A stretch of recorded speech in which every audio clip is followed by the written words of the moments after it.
Welcome to No One Cares About Your Band, episode, I think, 9? 10? I think 10. I think we're in the double digits. Hey! Let's Yay. go! It's exciting. This is a podcast where we talk to musical people about non-musical things. I'm Ben. I host this podcast. With me always is my co-host, Ellie. Hello. What's up, Ellie? Not much. Just chilling. Drinking a PBR coffee. Nice. Those are so good. They're so good. Yeah, so good.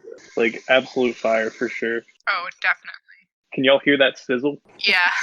Shit. Kind of That's makes you just want how some hot the fajitas. podcast is gonna be. Yeah, that's how this podcast is gonna be. I'm cooking dinner for my roommates right now. Actually, it'll only be like that for like a little bit. I just gotta saute for a couple minutes, but that's fine. I can cut out the sizzling noise with the noise cancellation. Or you could get sponsored by Chili's. Yeah, that would be sick. They're too easy. Buy their fajitas. Ooh. Can we get sponsored by like HelloFresh? I would love that. Doesn't every podcast have a HelloFresh sponsorship? Aren't we Exactly. entitled to one? Exactly. We deserved it. Oh yeah, double digits. It's sick. Speaking of which, that voice you just heard is our newest co-host, I guess. Mike from Summer Brews on the soundboard. What's up? I don't have this because You don't have it up? no, I you caught me mid split, so I'm out. Shit. I'm outdoors. What good are you, Mike? The I'm only splits good for have betrayed you. And I'm doing it right now, but I'm gonna do it as soon as I'm done with this, which is run this out. All right, dope. Our special guest today is Joey from Cliffdiver. What's up, homie? Hello. I am so happy to be here. Yeah, this is sick. You're literally on my label, and I feel like I've never really like had any like extended conversation with you. So that's sick. Yeah, we just get the little Discord chats. Yeah, I like the little Discord chats, but I'm excited to have some actual discourse with you. yeah, absolutely. So I know a whole lot about what your band is doing, obviously, because I'm part of what your band is doing. So like, we can talk a little bit about that to start with. So y'all just put out, as of this recording, which is probably going to come out like a lot later, just put out your new single, like, Yes. what, a week ago right now? Yeah, like a week and a half. Week and a half? Not long. Not Yeah. long. So Yeah. that's sick. Great, Yeah, great song. thank you. The water temple is filled with my tears, and now I am drowning in sorrow is one of my favorites. It's a great title. Even greater saxophone solo, I will say. Oh, thank you. Donnie does an incredible job on saxophone. We're really letting him run wild on a upcoming song. We have a synth verse saxophone solo, which is pretty exciting. I love it. Ooh. I'm Yeah. very excited about that. But yeah, people have really seemed to like it, and that's made me really happy in this time of quarantine that we had so much planned around this single, and then it all just kind of slipped away. Yeah. As most everybody else, we all had it happen. It stinks, but we're really excited about next couple months once all this Yeah. clears up. Absolutely. It's unfortunately, I think, like day 10 of quarantine, getting close to it, something like that for us. So, everybody's got a little bit of the cabin fever. Never a better time Yeah. to be hosting a podcast, though, if I'm going to be honest. No, yeah, you're absolutely right. I just started like streaming on Twitch just because I have the time now. It works. It's honestly a great plan, and it's a great way to just like pass the time. Oh yeah, I'm thinking about getting my old podcast back up. I ran a local music one in Tulsa before I joined the band. Okay. It's the only reason I got to join the band is because I had all these connections with bands and venues and radio stations, and they were like, "This guy can't sing very well, but he knows everyone." You've got a very recognizable voice, though. And I personally, I think your voice is very good, but you've got a very recognizable voice as well. That it is an important aspect, I believe. I agree. Thank you. It means a lot coming from people I respect. That's really, really special. So thank you. I'm really pumped. I hope it means something coming from the person running your label. Yes, that also means something. That's good. It's always good when you work with people who actually like what you do. We recorded with this guy last summer, not the EP, but we recorded something else afterwards, and the guy hated us, hated me, hated my personality, and you could just see it in the booth because I'd make jokes and he would just like roll his eyes and drink his whiskey. Oh God! And you're like, okay, cool. Was he just like pop punk kids? Was he like one of those? Yes, he does Oh. metal. Oh Ah. no. Yeah, Unfortunate. it was, but we learned a lot about how to ask for things as artists from people we work with. Like, hey man, it's been 3 months. You want to give us a mix? I know that feeling all too well. You learn. Yeah, you absolutely do. It's an important part of being a young band in the scene is to learn Oh and know yeah, what I you're mean, doing. that's all it was. Our first tour, that's all. It was a huge learning experience. We're constantly like, oh, that's why they said do that. Oh, Mhm. maybe I should have taken vitamin C before this tour began. That is good advice. Why didn't I think of that? If you feel like you're getting sick, take zinc. Yes, Zinc. that's what saved me. That's what pulled me out of it. Yep. It was crazy. It was crazy. But yeah, I'm learning. I'm loving it. Ready to get back after it, to tell the truth. Can't wait. Have a ton of great shows this summer that hopefully will still be able to happen. Oh yeah. I certainly hope so. Yeah. So y'all are also putting out your first vinyl and Chillwavve's first vinyl, which is really sick for everyone involved. Coming up. It looks so good. Looks so Yeah. good. Could not be happier. The pink is gorgeous. I'm Yeah, gonna you get just it. got- I'm gonna frame it. You just got test presses back, right? Matt did, our guitar player. He doesn't share anything with the rest of the band. Like he got engaged yesterday and did not tell any of us he was gonna ask his like girlfriend of 10 years to marry him. Never even brought it up to anybody in the band. Like I saw it on Facebook and it was like, dude, we played Fortnite last night for like 4 hours and we talked about everything. And you did. That's so. I haven't seen the test presses, but I hear they're really nice. Sick. I'm glad they're nice at least. Yeah, I can't wait. It's a dream. It's always been a dream, to have that vinyl. It's just like makes it feel more real, if that makes sense. It's just like this will last. Yeah, for sure. I get that. I want to ask a couple questions about the Tulsa, Oklahoma emo DIY scene because I'm curious because I've never seen so much local support for a band. I feel like than I see for Cliffdiver, and is that like I feel like every time I turn around, you're like on the news or like on like a daily show or something like that. Like y'all got the hookups over there. What's up with that? It helped working for the local rock station for like 3 years. Going to shows, talking about bands, being a real advocate for the scene for a couple years before I got into the scene, I think was a huge help so that people knew where I was coming from. And it was from this genuine place of like, I love the music scene here and it keeps getting better and better. Right now, like Rolling Stone is writing about Tulsa, Billboard's writing about Tulsa. Like it's crazy. Across the genre, we got incredible musicians, but the DIY emo scene is incredible because we have a lot of diversity in it and a lot of it's just encouragement. There's no kind of cutthroaty, backstabby cattiness, pettiness. Like we're not comparing streams or anything like that. It's just like I think it's my responsibility as someone who's a little older. Like I'm 32, and I just want to show people love the way that I desperately needed it when I was 19 or I was 22, I was 25. Trying to make music and people were just jerks 10 years ago. So it's like, man, how can we spread this message, which we try and do in Cliffdiver, of like anything that you try and do creatively is good enough, and it doesn't matter what society tells you or what anything else. If you are being honest with your self-reflection and putting it to music, then that is worthy of praise and you have my support. And I think we've just kind of built this community of love and encouragement, and that's been the big difference. And I think we just get that back, which has been beautiful. I mean, it's been pretty crazy. I mean, we were the first people to sell out the mid-sized venue, in Tulsa as an all local band lineup for our last EP release. Like it was insane. Like I cried a bunch, awesome.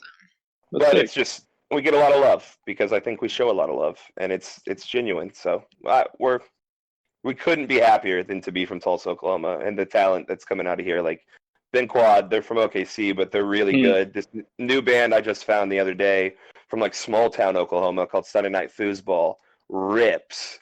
And it's just like new bands popping up all the time. Hazelwave is another great like pop punky emo band, and it just keeps growing, and it makes me so happy to have had a hand in like this kind of resurgence of this emo pop punk movement and this kind of scene of people just trying to express themselves. It's just been really neat thing to witness. Cool. Love that That's for y'all. awesome. Yeah. Shout out Ben Quad. Edgar from that band did an internship in Baltimore for a little while, and I met him while he was up here. And super nice person. I can't shout out Ben Quad because we're we know. Yeah, I wish I could, but you gotta do what you gotta do. Fuck I Ben do love Quad. Jacob and Sam, and they're all great people, but also fuck Ben Quad. Thank you. I didn't know if I could drop the hard F, so yeah. We say fuck nice on like an hourly basis, so well, I think it's fine. Fuck nice for sure. That's just the brand. That's the brand. And it's so weird. It's so weird, like learning that kind of stuff from just the internet, just Twitter. Like, all of this has happened because of Twitter. Like us meeting Chillwavve, all this kind of stuff. Learning like fuck nice. Like that's just from watching other people say it on Twitter, and you're like, okay. And it's crazy. It's crazy the scene that you guys have kind of curated in this DIY space. It's really beautiful. Twitter's an interesting place, let me tell you. I know, no, for sure. Twitter itself is horrible. It's a cesspool of disasters. But the people I've met on there, one of the best people I ever met was when I met Connor Kincaid and the rest of the people at Summit Shack last fall. Love them. Changed everything. Like they are one of the most supportive group of people, collectives of people at that shack that I've ever met. It was awesome. As a person who is about to live there maybe sometime in the future, I all appreciate that. I will speak on behalf of them. Good. He's one of my favorite people. We got really elevated when I was there and watched diorama videos on YouTube for like 3 hours.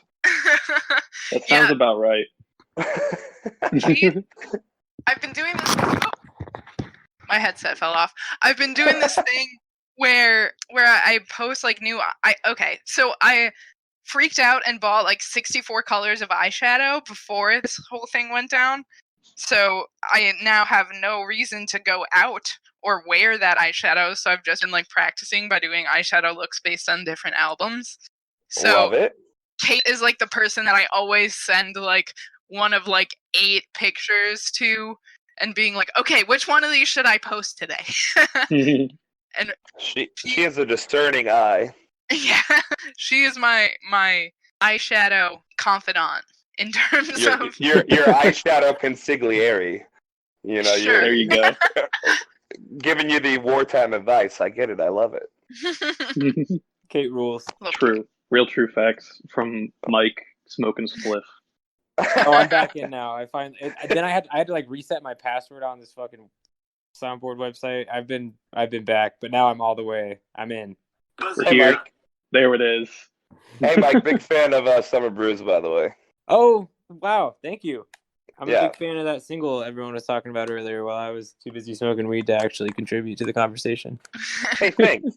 I appreciate that. We have a new one that I'm really excited about that should come out soon, too. So we'll see what happens. Love to hear. All right, sick. So I think we can start transitioning into our topic. We talked about music for a little while. Let's got that all out of our systems. So now it's hard cut off. No more. I'm done. That never works. No, it doesn't. It really does not. Ever. So Joey, you wanted to come on and talk about some fantasy literature, correct? Yes. The other day when I was asked what I was going to talk about, and it's like, whatever you're an expert at. I was like, I don't know anything that I know a lot about. And then I looked at my bookshelf and saw the dozens and dozens of varied fantasy literature books and go, hey, I've been training for this since I was in like 3rd grade. So my one mount of expertise is fantasy literature. Hey, that's there perfect. You go. So did you get into it as like a younger person? Did you get into it in like elementary school, middle school? Yes. I think it started with C.S. Lewis' Chronicles of Narnia. Me too. Religious household, so we were allowed that. I was always allowed to read whatever I wanted, which is weird because I read some crazy books I shouldn't have read. But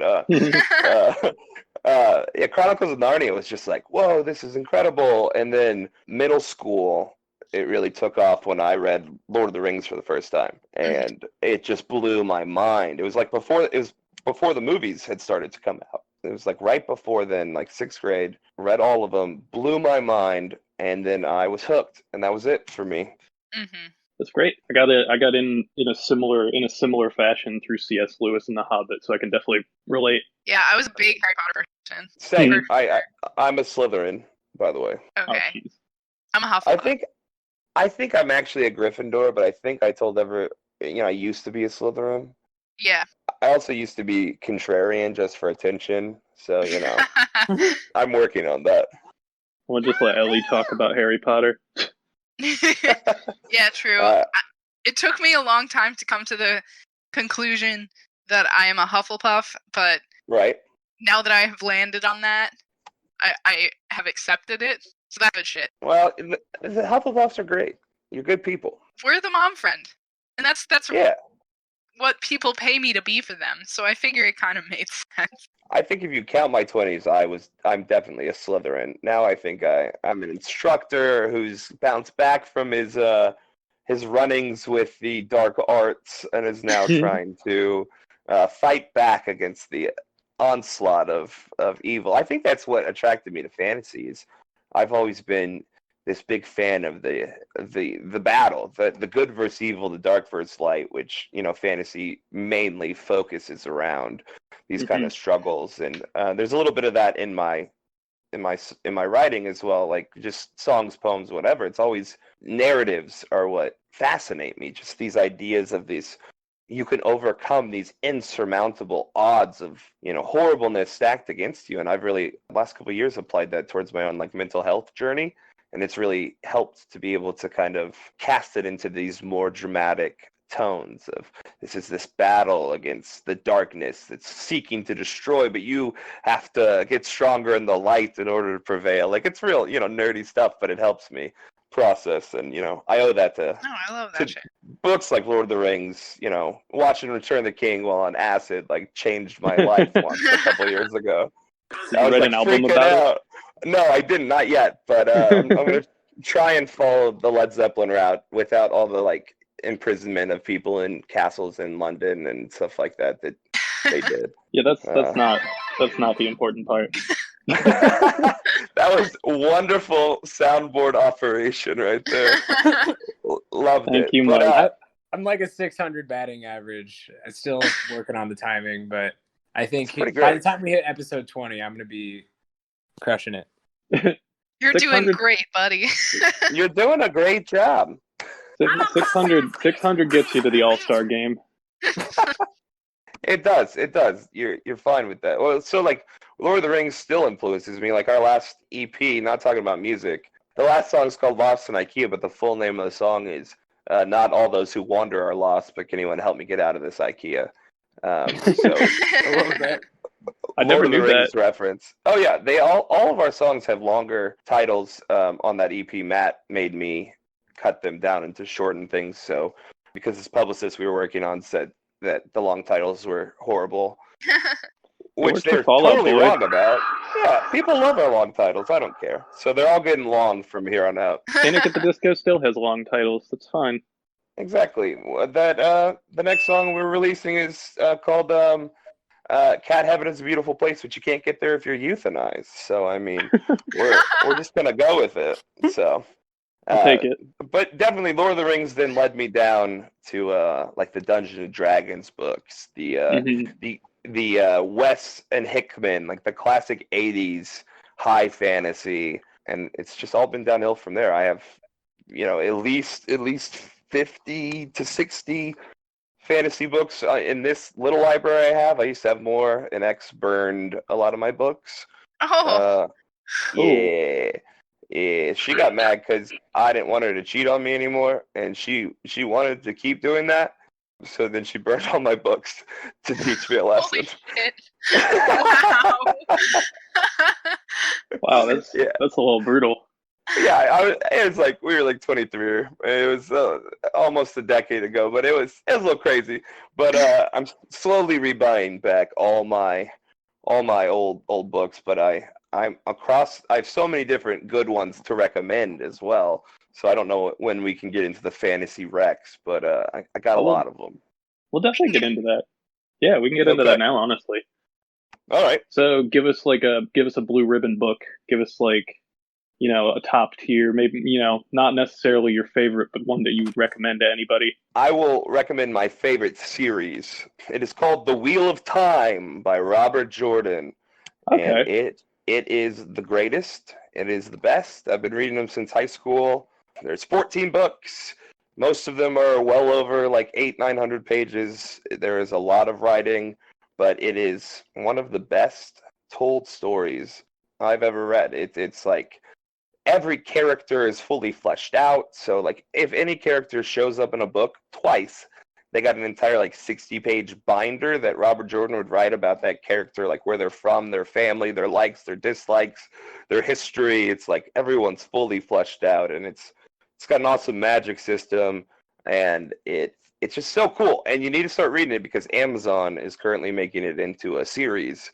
Oh, So yeah. you want to get ahead before everyone ruins it for you, like Game of Thrones was ruined for a lot of people by the book readers, which I didn't do. I'm very proud of.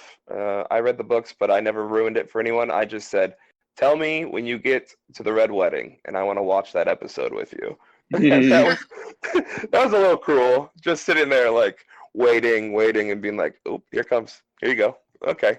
And a lot of fun. So like I love Game of Thrones as well. Thought the TV show was awesome. I even controversially liked the last season. I mean, not as well as it could have been, but I thought it was well done with what. I think the writing let it down, but Yes, everything they else definitely should have been 2 seasons worth. Yeah. If you had that same story in 2 seasons, that's amazing.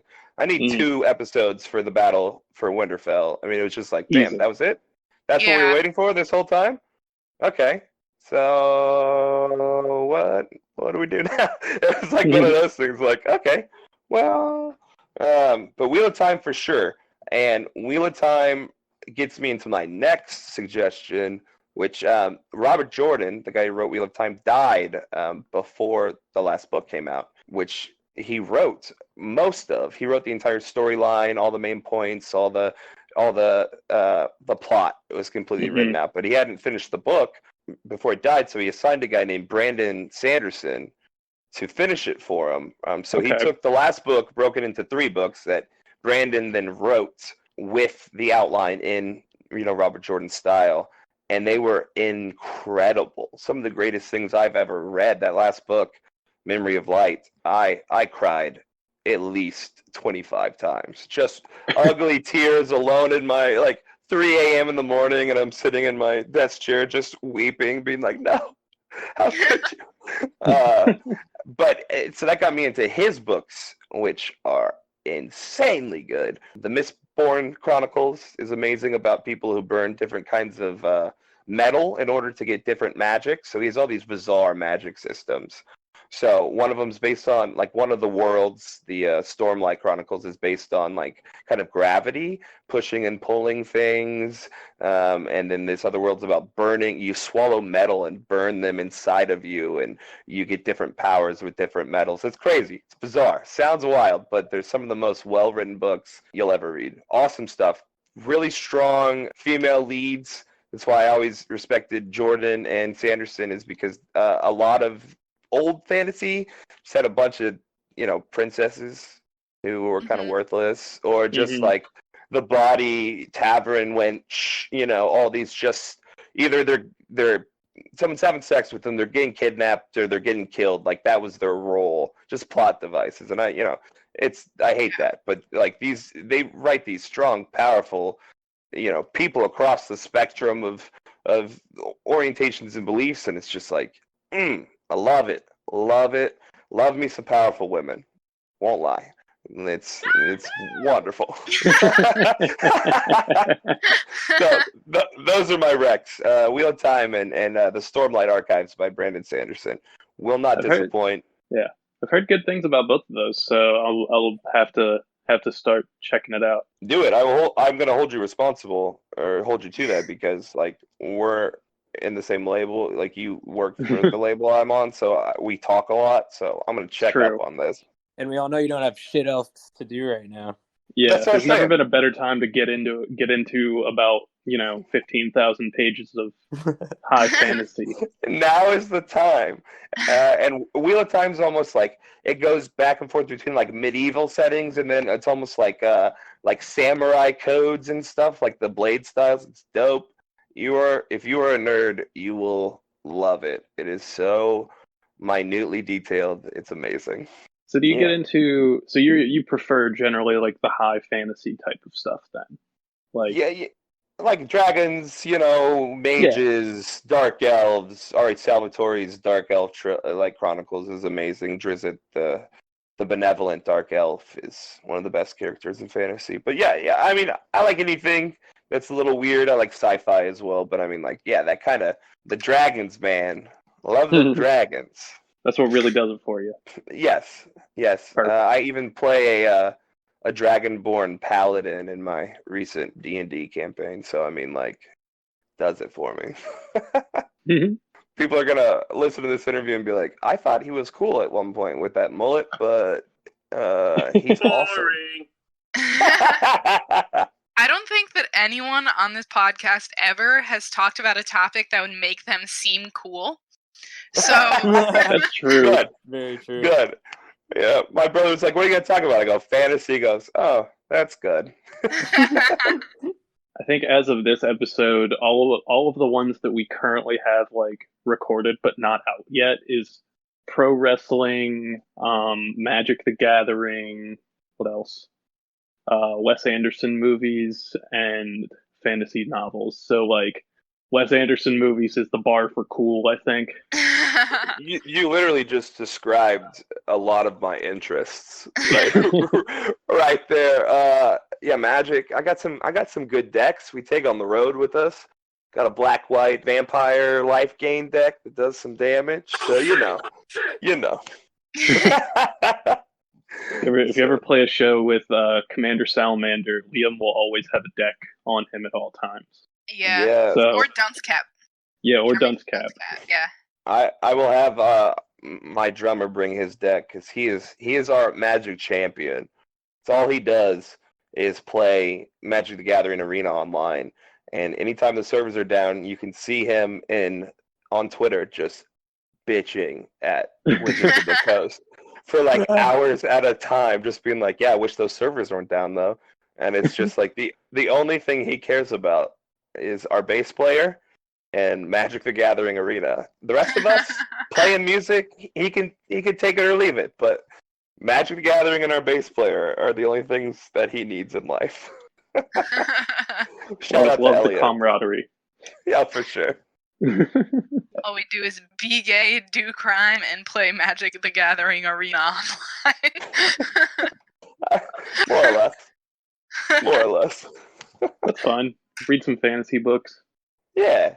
I always have them on the road. That's my favorite. I just always have a big novel on the dashboard because I'm usually navigating on the road. Navigating, playlist, commander.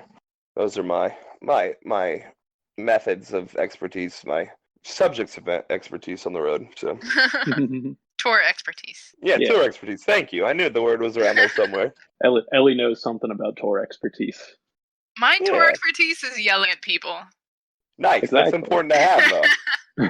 Is yelling at people and still trying to get them to do things after I have yelled at them. Mine's constantly looking at my phone and being like, "Dude, hurry up. Get back in the van. We need to be on the road. We still have to drive all the way through Indiana. Come on." And then, forgetting and taking 30 minutes at a gas station to read a book as well. So, it goes both ways. My hypocrisy knows no bounds. All right. Ellie, you got something? Yeah, so if you could give, like, a couple words to describe, like, what, high fantasy means, like, how would you describe that to, like, the average person who knows, like, nothing about fantasy literature? Okay, so, like, high fantasy is what you think of when you think of, like, the 80s fantasy, like Dungeons and Dragons, this kind of ancient empires and gods of the old realms and dragons and elves, like anything with elves. So kind of like Tolkien kind of created high fantasy with Lord of the Rings. These they've been in other things, but he kind of united like all these races, like dwarves and elves and orcs, and like brought them all together into this. Some people have done it before, but I mean, he was the kind of first person who elevated it into this next level of, because you can have like any story about, you know, kings and queens and whatever. That's all that could be considered fantasy because it's fantastical, which is what it comes down to.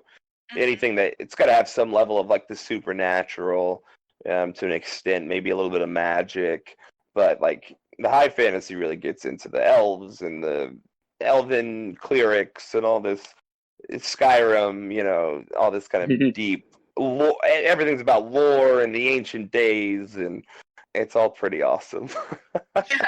It's just very deep stuff, right? Like it's just stuff that like there's basically an established lore for it, like back like thousands of years. It's not its own like self-contained thing.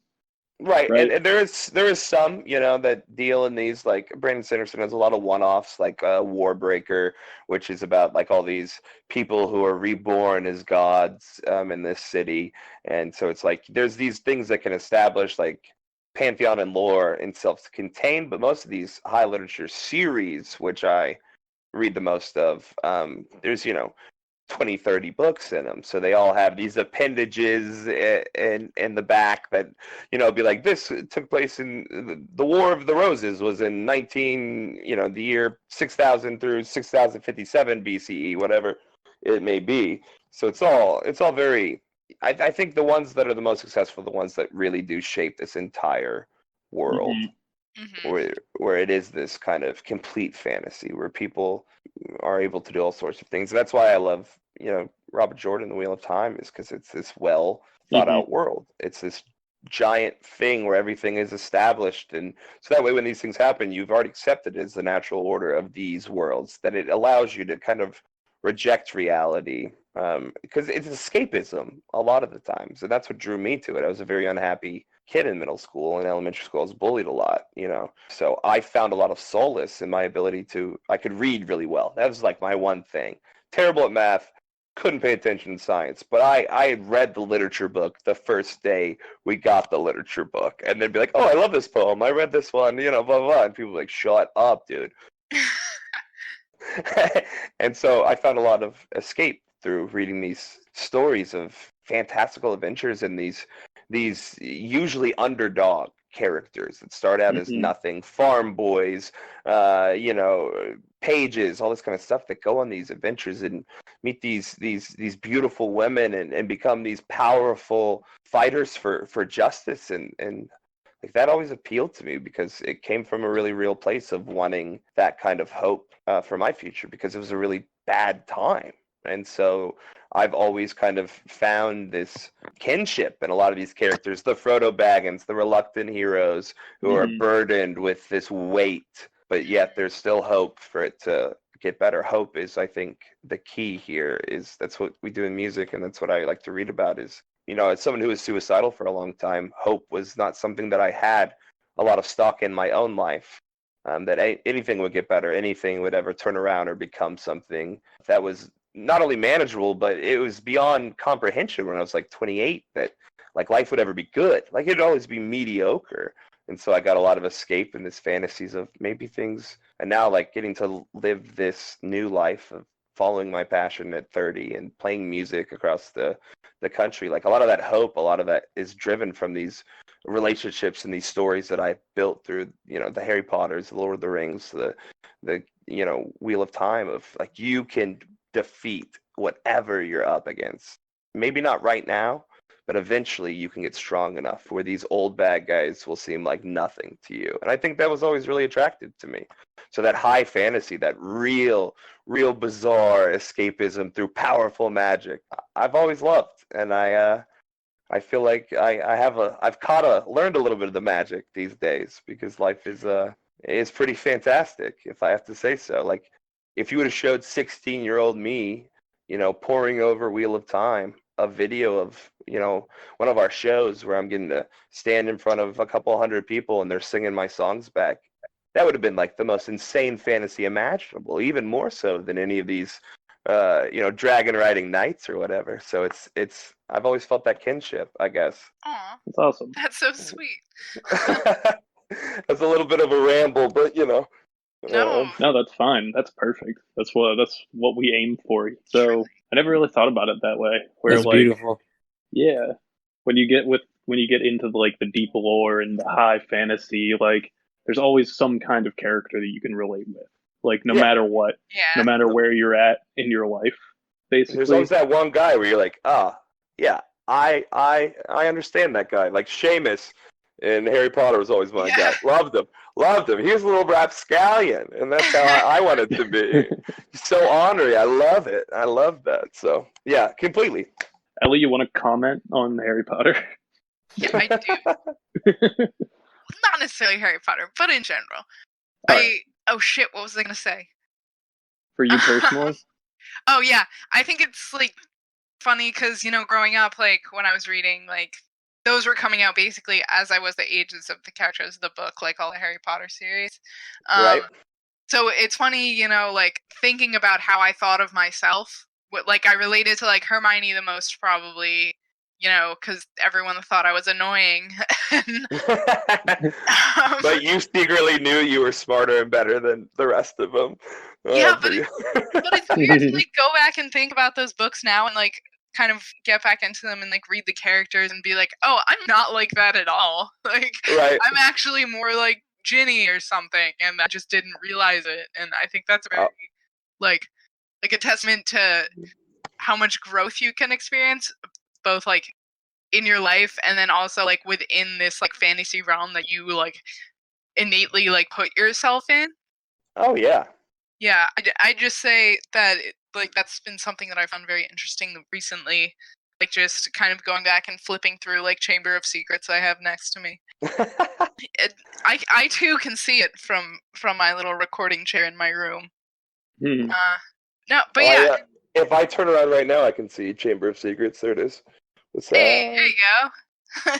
Mine is. I have my only copy of Chamber of Secrets is the one that I've had since I got books 1, 2, and 3 in a box set in first grade. Nice. Yeah, it's destroyed. I'm looking at it right now. Like all of the pages are folded. The front cover is like has like a bunch of rips on it. Like it's just fanned out all over the place. I'm sure if I were to pick it up, it'd fall apart a little bit. Chamber of Secrets was so good. The first time I read it, blew my mind. I mean, oh yeah. Order of the Phoenix is probably my favorite book, just because it was just like so mind blowing. You're like, what? Yeah. What is going on? And the serious thing like broke my heart. But the worst thing that happened with Harry Potter was I worked at Borders, so I had book 6, but I hadn't got a chance to read it because I worked the premiere, the night before. And so I was hanging out with some friends like before I went home to read it. And my friend goes, man, could you believe that was so crazy when freaking Dumbledore died? And I was like, what? And he's like, yeah, could you believe it when Snape? And I was like, what is your problem, dude? You asshole. And so like he ruined like one of the biggest like shock moments of the entire my life, and he's just like casually talking about it. And I still hate that guy. Like to this day, I despise. His name's Kyle, and I hate him. Never trust his name Kyle. is Kyle. No, I just and he turned out to be worse than I expected. I saw him not too long ago, and our kids were playing baseball at the same stadium, and we ran into each other, and I was like, "Oh, what's up, man? It's my son. Is this your son?" And he literally led his son around my son and kept walking. And I was like, "Oh, you're the worst." Oh my god. Yeah, it was awful, and I was like, "Oh, so you are a Death Eater. You are Lucius Malfoy. That is who you are. Not even Draco. There's no redemption in you." But I can talk Harry Potter for days. Don't get me started. What do you think about the Aragon series? I like the books quite a bit. I mean, the movie was garbage. We don't even. Yeah, it was hot garbage. There was no movie. What movie? It was a little. They came out a little after. I think they came out when I was in high school. So I still reread them, and I still read them and really enjoyed them. But I was just kind of like over that kind of young adult Yeah. cusp where I was reading a lot more like really heady stuff, like Richard Goodkind's The Sword of Truth series, which is basically erotica, which I didn't know when I started reading them. It's like high fantasy erotica, which was really confusing for 15-year-old me in a very conservative Tulsa, Oklahoma Christian family. I didn't get the sex talk. Dr. James Dobson from Focus on the Family's 8-part tape series gave me the sex talk. Holy Oh shit. no. Yeah, so I don't still have issues because of that or anything like that.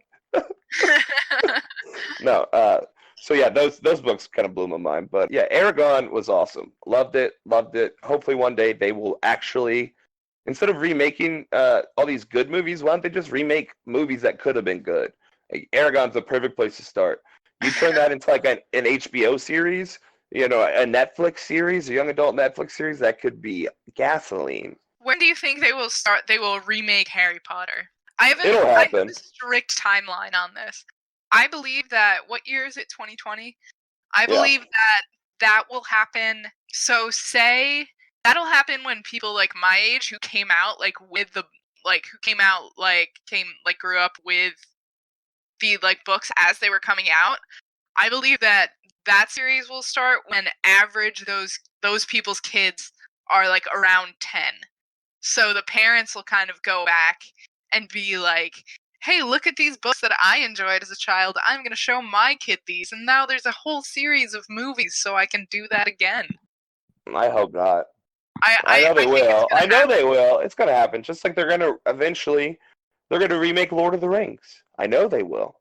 I know they will. They have to. Yeah. And eventually, they're just going to do it, and it's going to make me so angry. But I'm sure that's the exact way that the people who watched the original animated Lord of the Rings in the 80s, late 70s, 80s, I bet when they came out with new Lord of the Rings, they were like, fuck you, we have Lord of the Rings. For We sure. don't need another one.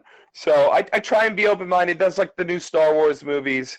Like, a lot of people hated them, and I was like, but it's not made for me. It's made for 12-year-old me. 12-year-old me loves it. So, like, my son loves it, so I can keep my mouth shut. Just like all these different things. It's like you gotta remember who the audience is. It's not for grown people who are screaming at or bullying children actors into like suicide attempts, like they did the kid from the Phantom Menace. Oh no, so, that poor kid. Him and Jar Jar Binks, both those actors quit acting and almost killed themselves. It's wild. Grown men bullied children. It's crazy. It's so fucked up. But it's like the fantasy sci-fi stands are always the worst because, for a long time it was very a neck beardy only thing to participate in. So they all have all that anger anyway. So yeah, that incel rage, I was gonna say the I word, but you beat me to it. It's a real thing. This guy in the music scene, I know he's a horrible little I word, and I love it every time he gets crushed in an online debate by an e-girl, and it's just like, in your face, you little rat boy. Anyway. I don't like this kid. I hold grudges, if you can't tell from this part. I feel things very deeply. I'm still mad at this band from where we played, Joplin, Missouri. We played a show, and they did an hour-and-a-half set in the middle because they didn't want to headline, even though they were local. No! I have this them off the stage. I have this tweet that's been loaded up in my drafts now for like months because I didn't want to tweet it while I was on tour. But the tweet it's one of my favorites. It's tour group chats are really just avenues for talking about how local set is too long. That's a good one. They were literally headlining, and we were on this little run with this other band, and they decided they didn't want to stay up that late, and the crowd was really good, so they went in the middle, but still played the full headline set. And then us and the other touring band played 20 minutes after they played an hour and a half of stoner metal. And it was the most power move thing ever. Like, they just wouldn't stop, and we're just like, what is going on? Or or the other grudge, this other band, who I'm not going to mention, or the town, because people would know what it was. But they played first as the local support, and then they left. And as they were leaving, they said, "Hey, you guys want to go to Denny's?" And so all their friends, all like 60 people who were at the show, and went to Denny's. Oh, Jesus. So we played for the other band, and like these two people who stayed, but one of them is now one of our like dear homies, so it worked out. Holy shit. Yeah. So those are two of my grudges, just for the record. I have one comment on the hour-and-a-half stoner metal set. At least they got through 2 songs. Pretty much. They were horrifying songs too. Like they all took their shirts off at one time and sang about, and they were very much what you'd expect stoner metal people to look like. And they were all just shirtless in the bar, screaming about their favorite like women's rights people. But it was like that kind of like white knighty feminism. You know what I mean? Where it's just like very performative. Super cringy, super just like, that's why we love women who rock. And it was like, okay, bud. And they all have their shirts off. Like, what are you doing? What are you doing?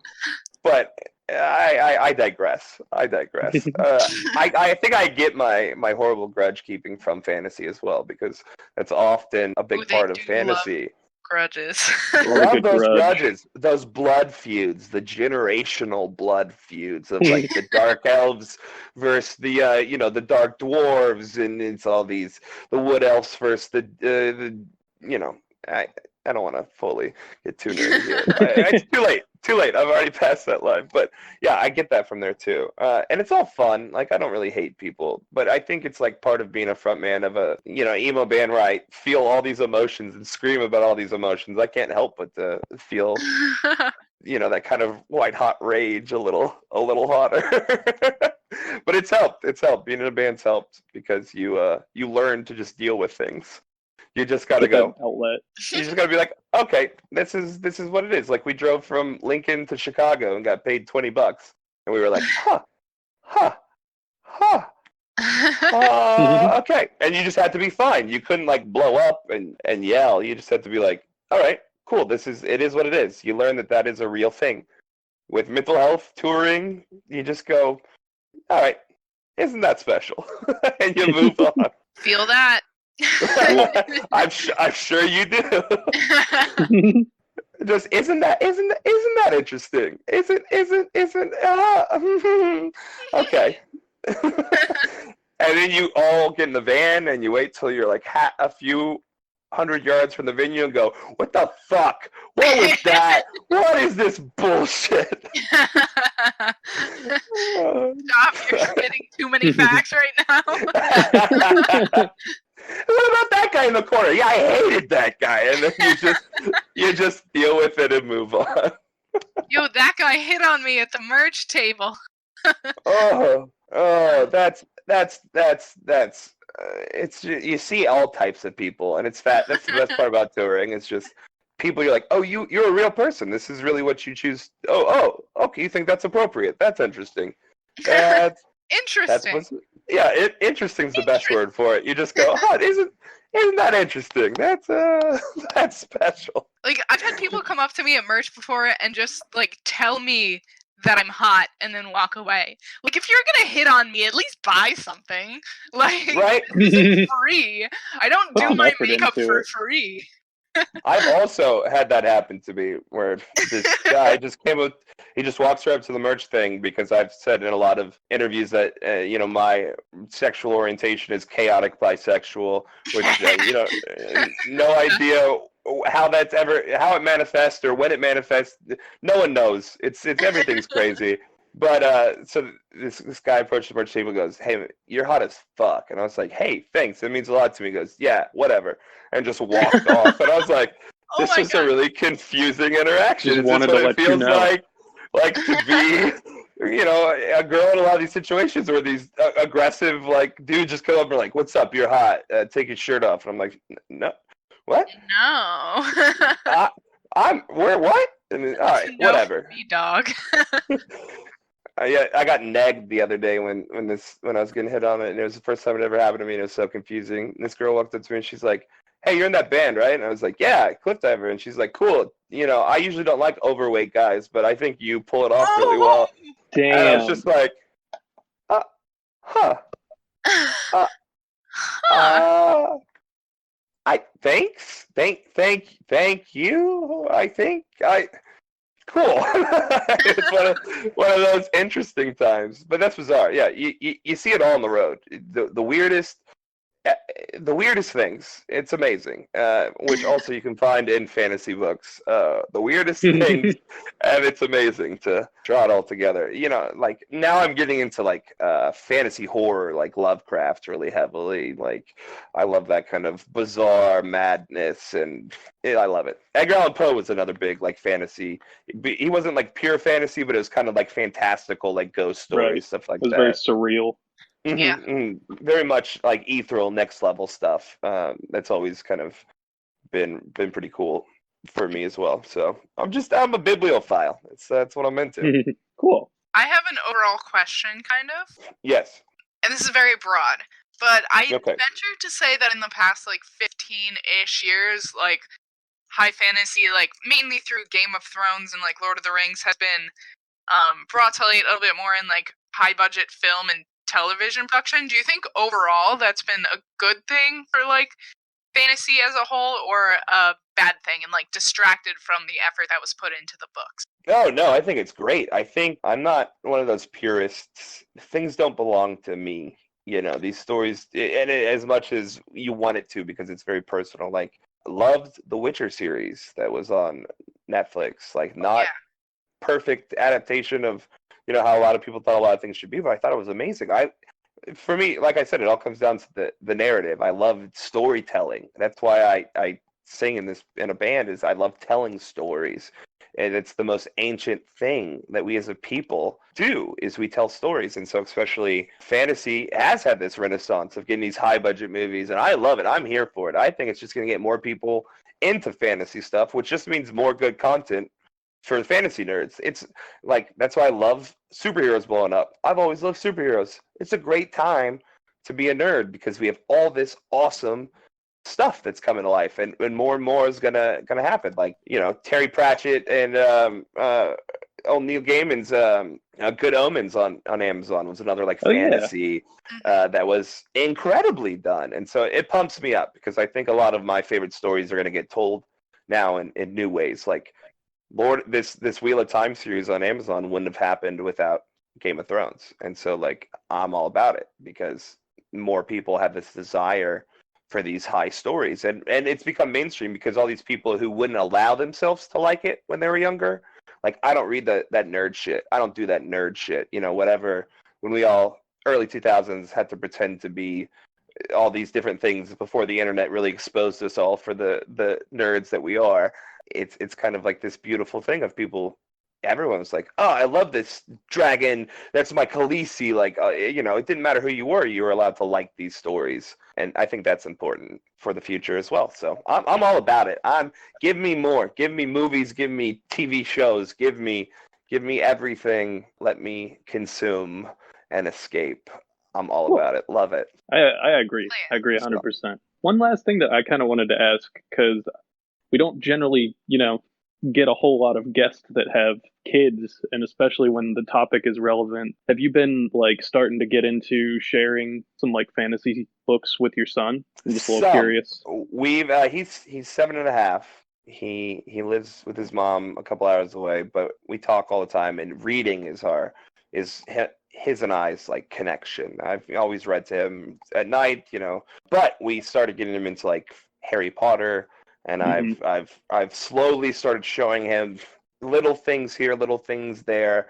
Next couple of years, it'll be like Lord of the Rings. We'll start watching the movies, and then I have all these books that as he gets more like middle school aged, I plan on giving him, because he's an avid reader now. So I can only hope to continue to nurture that, because that is something I think is very important in an age of digital distractions, that you do still read, and you do. It's so good for your brain. I mean, like every study shows that the more people read, the more, you know, your brain is able to heal itself and process things, because you're able to dissect things with your logical sensors in this kind of more universal highbrow way. So yeah, definitely have plans to show him everything. And That's great. like all these books, I can't wait. Like, you don't know how pumped I am to show him Fellowship of the Rings. Like, I'm so pumped, and I think he's almost there. I'm thinking like sometime next year, like 3rd grade, I think we can handle Fellowship. It gets a little spooky, but you know, I think he can get through it. So I like, you have no idea how pumped I am to show him all the Harry Potter movies, and like we watch. It's just like it's the greatest part about being a dad. Like, I love being a father. It saved my life for sure.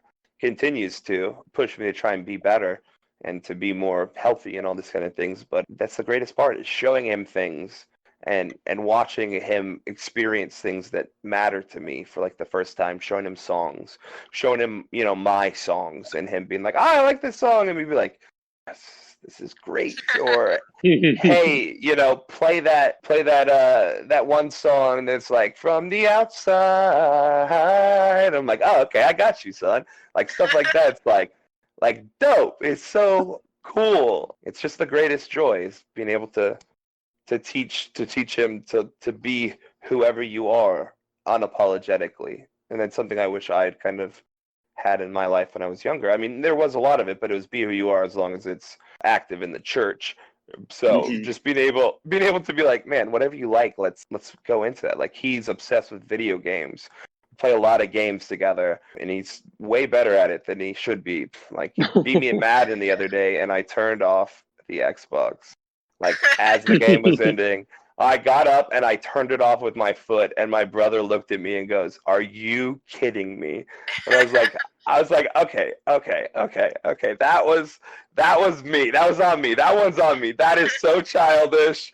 That was not good. But it's like, he's brilliant, and he's sweet, and he's kind, and he believes that I am all these things that I'm trying to be. And that level of, I kind of feel like I owe it to him to be honest about mental health, and to show him that no matter what life throws at you, you are capable of overcoming it, and not only living, but living a beautiful and abundant life. And I feel that's a lot of the reason why I am pursuing music so passionately, is I want to show him that, like, everything, like, my life fell apart in my 20s. Like, I can't even begin to explain. Like, I was in the army, I was engaged 3 times, like, all sorts of horrible stuff happened. But now I'm at this position of slowly getting healthy and slowly becoming better than this person I used to be, and I'm able to show him that that's possible. And that's the most powerful thing. And that's why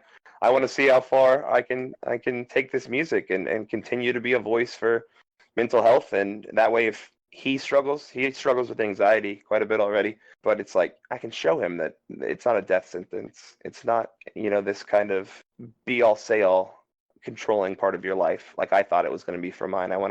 I feel privileged to be able to talk about these things and to help him see that the future is whatever you want it to be, that you get to write your story. And that's why narratives and fantasy is so important, because you're the only one who gets to write this story.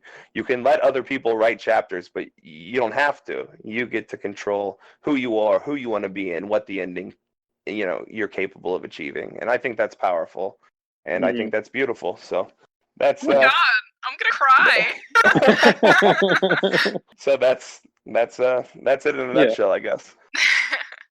That's great. That's really awesome to hear. Some of my fonder memories from childhood were like some of the first books that I ever really got into fantasy wise. The first one was really The Hobbit, and like my mom and I read that together because I was like 4, and then slowly worked our way through Lord of the Rings.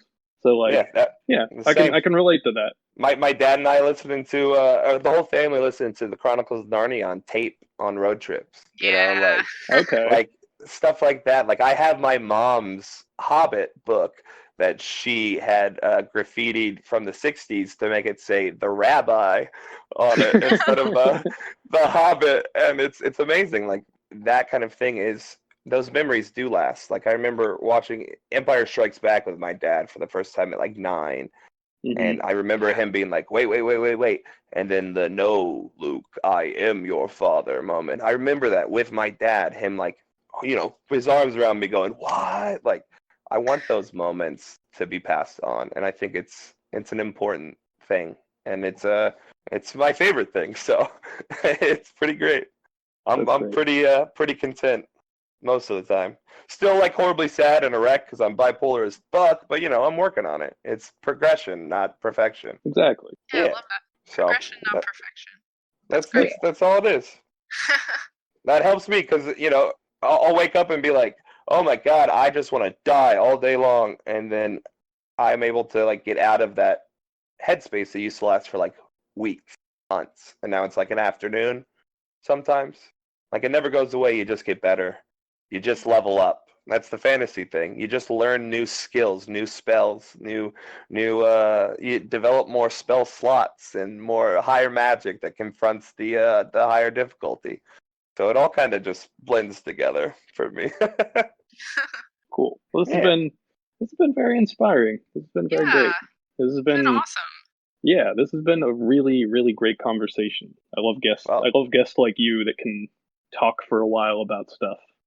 Hey, I'm always available. I love it makes me miss having a podcast. Like it's just so Well, you're great. in the server now.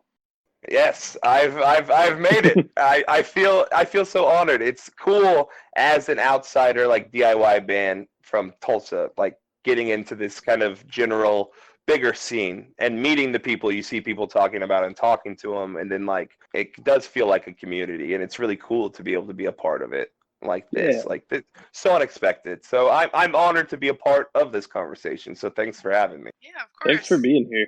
Yeah, my pleasure. On that note, it is I've been waiting for Mike to come through with the awe for a while. Yeah, sorry, that was late, and I was also peeing for the last like minute. I got back to the computer. So on that note, we're just about at our time limit. So start winding down a little bit. We can start plugging the socials. Joey, thank you for being here. This has been very fun, very nice conversation. I'm feeling pretty good about my day right now. So Yeah, me too. I'm glad we could finally meet, Ben, and you could be like, all right, who is this guy that I've invested so much time into?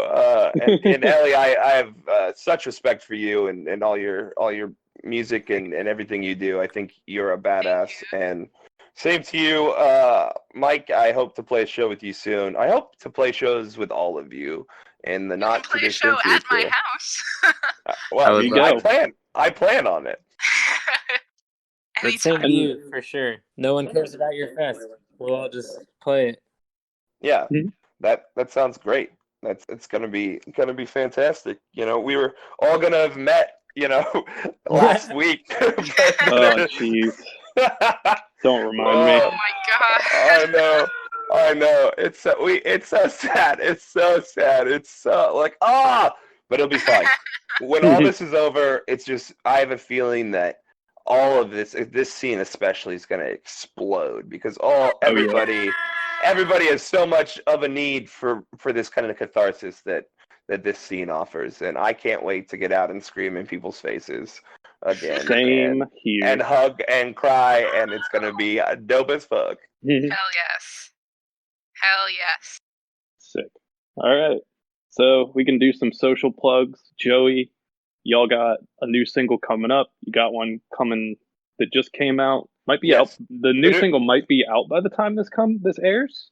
No, it's part of it's not a single necessarily. It's part of a split that I can't talk to you about. Okay. But we were going to record it this weekend, but obviously that's not happening because we were going to record it in Arkansas, and there's a travel ban. So I'm not quite sure when it'll come out, but it's with bands that I know you know and you love, so that's all I can say about it. But Cliffdiver OK on Twitter, Cliffdiver OK on Instagram. We're on Spotify, Bandcamp, everywhere. Just Cliffdiver Music on YouTube. You can find me at The Real Joey Duffy on Twitter, and that's the only thing I ever do. Follow me on Twitch, I guess. I don't care.